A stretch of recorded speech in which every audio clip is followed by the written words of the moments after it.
Na paz do Senhor, minhas irmãs. Muito feliz pelo convite da irmã Jeane, muito grata também.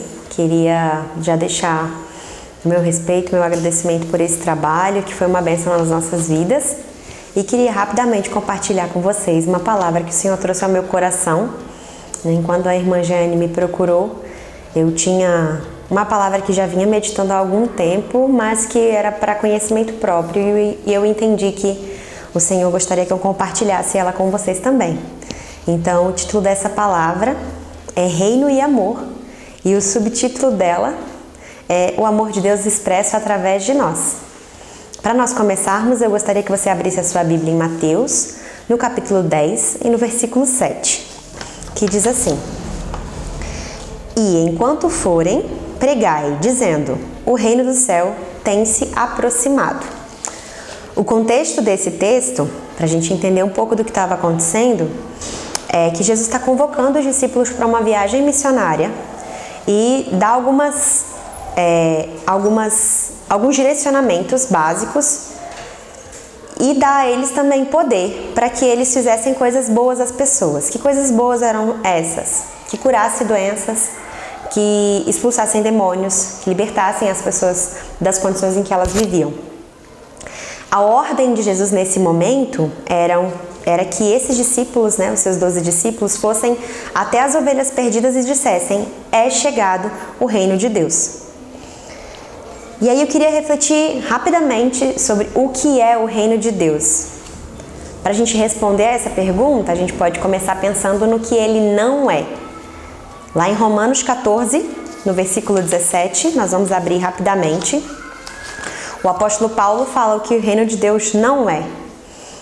Porque o reino de Deus não é alimento, algumas versões vão dizer não é comida, nem bebida, mas justiça e paz e alegria no Espírito Santo.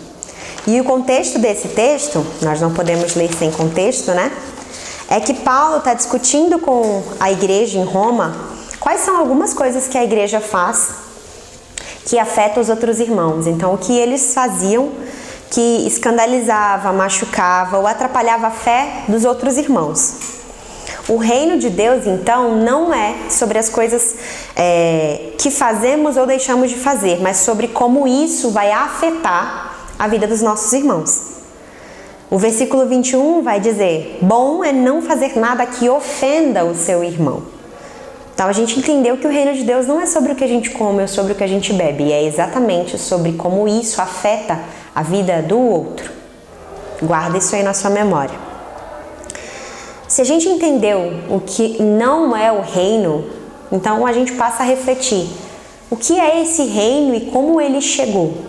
O reino de Deus, então, é exatamente a manifestação da graça e do amor de Deus sobre as nossas vidas e a expressão de tudo isso fluindo de dentro da gente para as outras pessoas. O reino não é sobre eu, do ponto de vista individual, nem sobre você especificamente, nem sobre as suas questões, os seus problemas, mas sobre como você é capaz de partilhar as questões que são do outro. Nesse texto aos Romanos, da carta aos Romanos, o apóstolo Paulo vai enfatizar que é a forma como afeta a vida do outro irmão, não a sua. Não é sobre comer essa carne, não é sobre beber essa tal bebida, é sobre como você fazer isso pode afetar o outro. A chegada desse reino é exatamente sobre como a sua vida afeta a vida do outro. Então pensa comigo, se o reino de Deus é a manifestação do amor, o que Jesus fez foi exatamente isso. E ele é o melhor exemplo que a gente tem disponível. E esse texto a gente conhece muito bem, é João 3,16. Se eu falar ele aqui para você, você vai repetir de cor, porque talvez seja o texto que a gente mais escuta na igreja. Porque Deus amou o mundo de tal maneira que deu o seu Filho unigênito para que todo aquele que nele crê não pereça, mas tenha a vida eterna. Tudo que Jesus fez, então, e está muito bem expresso nesse texto, o que ele fez pelo próximo não foi exatamente por ele, mas por mim e por você. O ministério de Jesus está ligado a cuidar do outro, a libertar o outro, a trazer ao outro a qualidade de vida. Jesus acolheu aqueles que precisavam dele. Jesus entregou a sua vida por aqueles que precisavam dele. Um detalhe importante desse texto e de toda essa reflexão que eu estou trazendo é que Jesus não escolheu por quem morrer. Deus amou o mundo de tal maneira. E o mundo é a coisa universal, é o todo. Não importa se você é alto, baixo, brasileiro, americano, se você fala bem, fala mal, se veste bem, se veste mal, se o seu coração emana mais amor ou se ele destila mais ódio, se você tem palavras de conforto ou de acusação. Jesus não escolhe por quem ele morre, ele simplesmente se entrega por todos nós, sem exceção. Inclusive por aqueles mais odiosos, aqueles exatamente que a gente não dá a nossa confiança, aqueles que não merecem atenção, aqueles que estão à margem. Jesus morre inclusive por essas pessoas. Talvez essa seja a parte mais fantástica do sacrifício de Jesus. Acredite que quando o paradoxo da vida eterna alcança o homem, isso acontece lá no Éden, quando ele conhece o bem e o mal, quando ele tem o contato com o fruto, ele passa a ser capaz de acessar as duas vias da história. E é importante a gente perceber que quando Jesus entra, né, se por um homem o pecado entra, por outro homem o pecado sai, Jesus, quando vem, entrega completamente a perspectiva ou a chance de salvação a todos, sem exceção. É por isso que a chegada do reino de Deus na terra é a manifestação do seu amor através de nós. Quando Jesus disse, vocês devem ir e pregar, e libertar e curar, Jesus estava basicamente dizendo, ao meu ver, que eles deveriam manifestar o amor de Deus. E eles estavam indo exatamente às ovelhas perdidas, não aqueles que já tinham aqueles que não precisavam de cura, né? O próprio Jesus disse, eu não vim para aqueles que não precisam de médico, porque os que precisam de médico já não precisam mais de mim. Eu vim para aqueles que precisam. Então ele manda os seus discípulos às ovelhas perdidas, aqueles que já ninguém mais gostaria de encontrar. E eles manifestam o amor de Deus através da ordem de Jesus de levar cura e libertação para todas as pessoas que necessitassem. O reino de Deus é chegado, ele está aqui, ele está manifestado através da minha e da sua vida. E uma das melhores formas de tornar esse reino real e palpável e tocável para os outros está exatamente no que nós fizemos nos últimos meses, quando nós oramos umas pelas outras.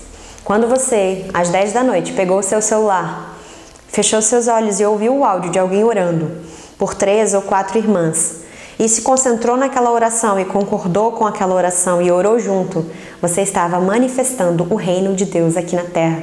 Você estava manifestando o amor de Deus pela vida dessa irmã. E muitas vezes a gente até chegou a ouvir algumas irmãs dizendo, Senhor, eu não a conheço, mas o Senhor a conhece. E nós intercedemos por aquelas que nós nem mesmo conseguíamos lembrar da fisionomia ou conhecer os problemas, mas nós estivemos intercedendo umas pelas outras. Por isso, a mensagem que eu quero deixar para você, para nós todas, é que nós prossigamos, que nós continuemos manifestando o reino de Deus. O último texto que eu quero grifar para nós hoje é João 13:35, que diz exatamente assim: nisso todos os homens conhecerão que sois meus discípulos, se tiverdes amor uns aos outros. A maior marca, a maior prova de que você é um discípulo, uma discípula do Senhor, é exatamente quando você manifesta o amor dele por outras vidas. Então eu quero te convidar a continuar expressando o reino de Deus por onde você for, levando o amor que você já percebeu que é capaz de ofertar, principalmente e também por aquelas que você não conhece ou não se lembrava quem era, e entregando esse amor a outras pessoas, a mais gente, seja orando, cuidando, auxiliando, se levantando em favor de pessoas que não podem se levantar, gritando por aqueles que não têm voz. É chegado o reino, é chegado o amor, e você pode manifestar esse amor. Você pode continuar manifestando o amor de Deus pela vida de outras pessoas. Você pode continuar orando por mim, pela irmã Jeane, pela irmã Andréia, pela irmã Val, pela irmã Usana e por tantas outras irmãs que eu não vou conseguir citar o nome agora. Você pode continuar orando pelo seu pastor, pela sua família, pelo nosso ministério. Você pode continuar orando pela vida de tantas pessoas que congregam com a gente e que talvez você nem saiba dizer todos os nomes, mas também pode começar a orar por aquelas pessoas porque o seu coração bate muito forte, por aquelas pessoas com quem você não consegue lidar muito bem. E eu tenho certeza de que o reino de Deus vai se manifestar através da sua vida.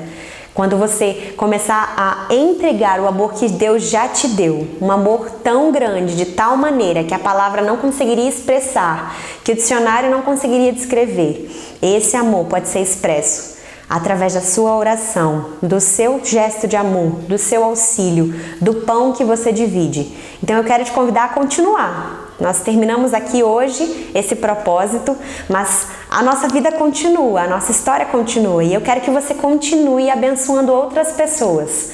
Então vamos juntas, que a gente consiga manifestar o reino onde nós formos, no trabalho, na faculdade, na escola das crianças, onde nós estivermos, que nós levemos o amor de Deus e que nós sejamos discípulas.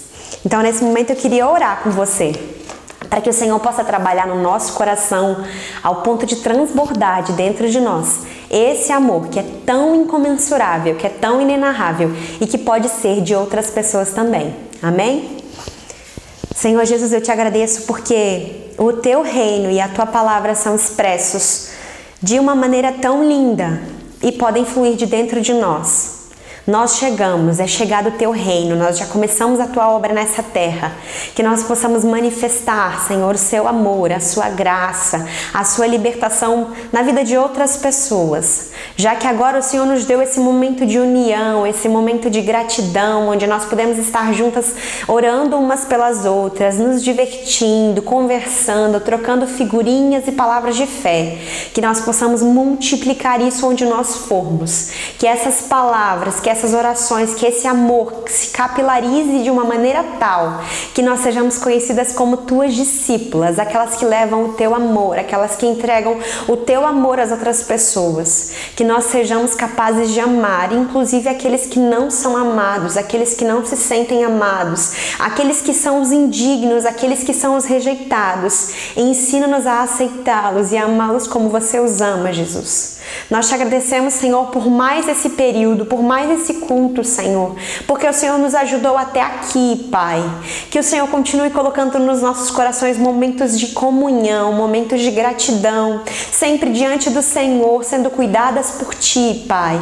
Eu te louvo pela direção desse trabalho, que o Senhor continue trabalhando na vida dessas irmãs, Senhor, cuidando de cada uma delas e dando a vitória, Pai, para a honra e glória do Teu nome. Eu te louvo por esse momento, Senhor, eu já te agradeço.